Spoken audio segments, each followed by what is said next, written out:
नमस्कार दोस्तों, स्वागत है आपका अपने YouTube चैनल में। आज की इस वीडियो में हम लोग जानने वाले हैं महत्वपूर्ण 50 प्रश्न जो आपके एग्ज़ाम के लिए दोस्तों बहुत ही इंपॉर्टेंट है। दोस्तों इस कंटेंट को चलिए एंड तक देखते हैं और जानते हैं कुछ महत्वपूर्ण प्रश्न। फर्स्ट नंबर बोल रहा है, फर्स्ट नंबर क्वेश्चन, बीते हुए युगों की घटनाओं के संबंध में जानकारी देने वाले स्रोतों को क्या कहा जाता है? तो दोस्तों ऐतिहासिक स्रोत कहते हैं बीते हुए युगों की घटनाओं के संबंध में जानकारी देने वाले स्रोतों को। नेक्स्ट क्वेश्चन चलिए देखते हैं, बोला निम्नलिखित में से कौन सा कथन सही है? तो दोस्तों ए नंबर है, साहित्य स्रोत की तुलना में पुरातत्वीय स्रोत अधिक प्रामाणिक होते हैं। तो दोस्तों इसका ऑप्शन नंबर ए सही हो जाएगा। नेक्स्ट क्वेश्चन बोल रहा है, किस वेद में प्राचीन वैदिक युग की संस्कृति के बारे में सूचना दी गई है? तो ऋग वेद में दी गई है और ये SSC 1999 का प्रश्न है। दोस्तों बोला निम्नलिखित में से कौन सा ग्रंथ श्रुति ग्रंथ का अंग नहीं माना जाता है? तो पुराण का ग्रंथ है दोस्तों जो श्रुति ग्रंथ का अंग नहीं माना जाता है। नेक्स्ट क्वेश्चन दोस्तों, निम्नलिखित में से कौन सा ग्रंथ यह दावा करता है जो उस ग्रंथ में है वो विश्व में है और जो उस ग्रंथ में नहीं है वो विश्व से अलभ्य है, मतलब विश्व में नहीं है? तो इसका महाभारत है दोस्तों इसका सही आंसर। नेक्स्ट क्वेश्चन, त्रिपिटक ग्रंथ त्रिपिटक धर्म ग्रंथ है। तो बौद्धों का त्रिपिटक धर्म ग्रंथ है और ये SSC RRB RAS जैसे परीक्षाओं में पूछा गया सवाल है। बोला जातक किसका ग्रंथ है? तो दोस्तों जातक बौद्धों का धर्म है, ये आप याद रखिएगा। नेक्स्ट क्वेश्चन, मिलिंद पन्नाहो मिलिंद के प्रश्न राजा मिलिंद और किस बौद्ध भिक्षु के मध्य संवाद के रूप में है? तो नागसेन इसका सही आंसर हो जाएगा। नागसेन राजा मिलिंद और विद्ध और बौद्ध भिक्षु के संवाद के रूप में है नागसेन। नेक्स्ट क्वेश्चन, निम्नलिखित में से किसकी तुलना मैकायवली के प्रिंस से की जा सकती है? मैकियावेली प्रिंस से की जा सकती है तो कौटिल्य का अर्थशास्त्र से तुलना की जा सकती है। नेक्स्ट क्वेश्चन, कौटिल्य के अर्थशास्त्र में किस पहलू पर प्रकाश डाला गया है? तो राजनीतिक नीतियों के पहलू पर प्रकाश डाला गया है और ये BPSC 2002 का ये प्रश्न है। कलहन की पुस्तक का नाम क्या है? कलहन की पुस्तक राजतरंगिणी है, कलहन की पुस्तक का नाम। 12th नंबर क्वेश्चन, अष्टाध्यायी किसके द्वारा लिखी गई थी? लिखी गई है तो पाणिनि के द्वारा लिखी गई है अष्टाध्यायी और UPSC 2011 में पूछा गया था। और महाभाष्य के रचनाकार का नाम क्या है? तो पतंजलि है महाभाष्य रचनाकार का नाम। नेक्स्ट क्वेश्चन, कालिदास द्वारा रचित मालकवी अग्निमित्र नाटक का गायक था? तो अग्निमित्र था। नेक्स्ट क्वेश्चन, बोला हर्षचरित किसके द्वारा लिखी गई थी? तो बाणभट्ट के द्वारा हर्षचरित लिखी गई थी। नेक्स्ट क्वेश्चन, बोल रहा है विक्रमाचरित के रचनाकार का नाम क्या है? तो विक्रमाचरित के रचनाकार का नाम बिल्लहन है। 17 नंबर सवाल बोल रहा है चंद्रबरदाई द्वारा रचित ग्रंथ का नाम क्या है? तो पृथ्वीराज राजसो है चंद्रबरदाई द्वारा रचित ग्रंथ। 18 नंबर सवाल, निम्नलिखित में से कौन सिकंदर के साथ भारत आने वाला इतिहासकार नहीं था? तो हेरोडोटस सिकंदर के साथ भारत आने वाला इतिहासकार नहीं था। 19 नंबर सवाल बोल रहा है निम्नलिखित में से किस विदेशी यात्री ने भारत का दौरा सबसे पहले किया था? तो मेगास्थनीज ने किया था। SSC 2002 में ये प्रश्न पूछा गया था। मेगास्थनीज की पुस्तक का नाम क्या है? तो इंडिका है मेगास्थनीज की पुस्तक का नाम और BPSC का सवाल है 2005 में पूछा गया था। ज्योग्राफिका की रचना किसने की? तो ज्योग्राफिका की रचना स्ट्रैबो ने की थी। और प्लिनी की पुस्तक का नाम क्या है? तो नेचुरल हिस्टोरिका होगा यहाँ पे प्लिनी की पुस्तक का नाम। Next question, Periplus of Erythraean Sea किसकी रचना है? तो अज्ञातनामा यूनानी लेखक ने किया था ये रचना, पेरिपल्स ऑफ एरिथ्रियन सी।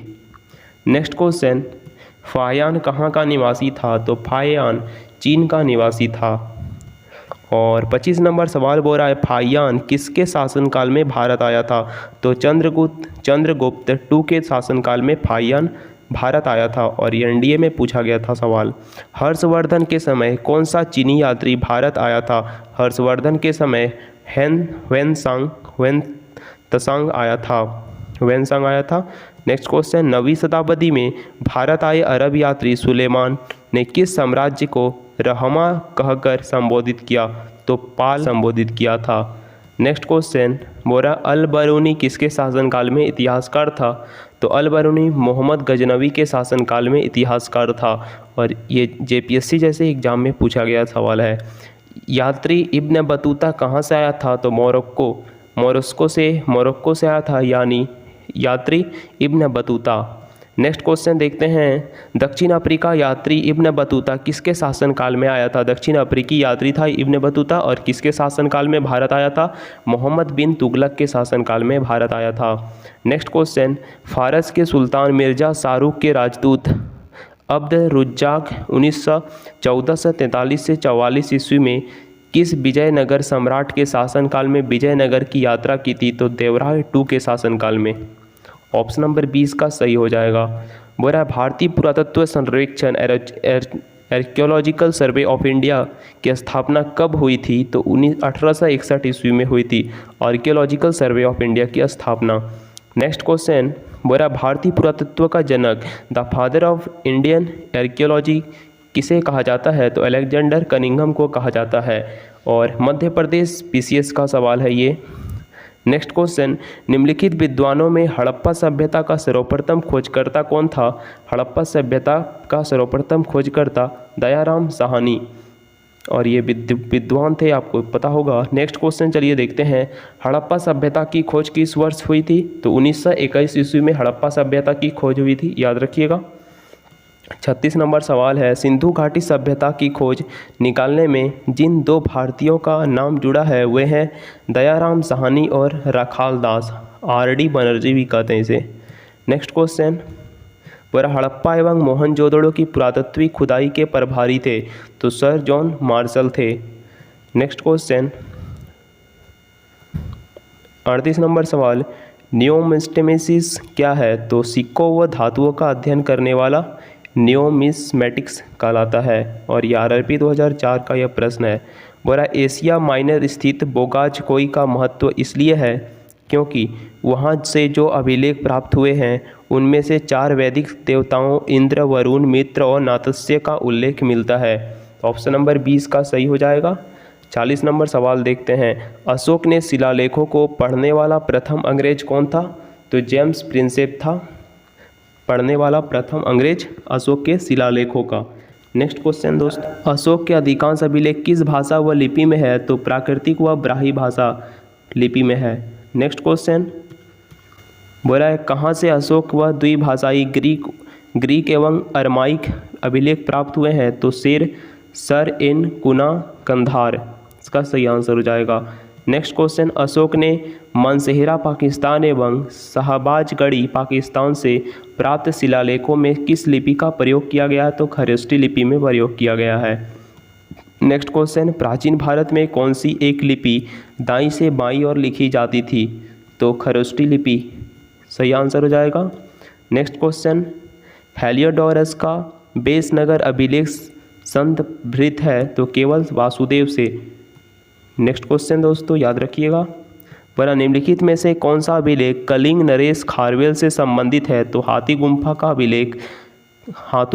अभिलेख नरेश खारवेल से संबंधित है। नेक्स्ट क्वेश्चन, बड़ा सर्वप्रथम भारत में विशुद्ध संस्कृत भाषा में लंबा अभिलेख किस राजा द्वारा जारी किया गया? तो शक क्षत्रप रुद्रमन द्वारा जारी किया गया था।